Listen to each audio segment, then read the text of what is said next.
علاج بذریعہ شراب، یہ مسئلہ حرام اشیاء سے علاج کے جواز و عدم جواز سے متعلق ہے۔ وہ متقدمین کے درمیان اس مسئلہ میں اختلاف رائے تھا، لیکن متاخرین اور فقہاء اب اس کے جواز پر متفق ہیں۔ بطور نمونہ ضلعی رحمہ اللہ کی ایک عبارت میں ہے جو پن نہایہ میں ہے،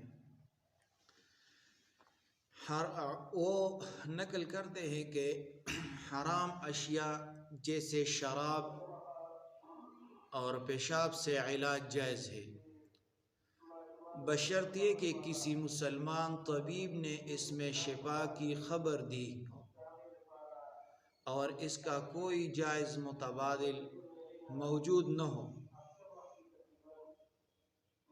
کیونکہ ضرورت کے موقع پر حرمت ختم ہو جاتی ہے، لہذا وہ حرام سے علاج کا مرتکب ہی نہیں ہوا۔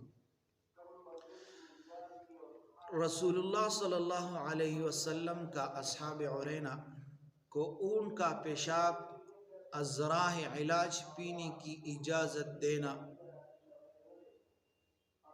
یہ اس کی دلیل ہے، اس کے جائز ہونے کی واضح دلیل ہے۔ اس لیے خود شراب کے ذریعے شراب نوشی کا علاج کرنا جائز و درست ہے۔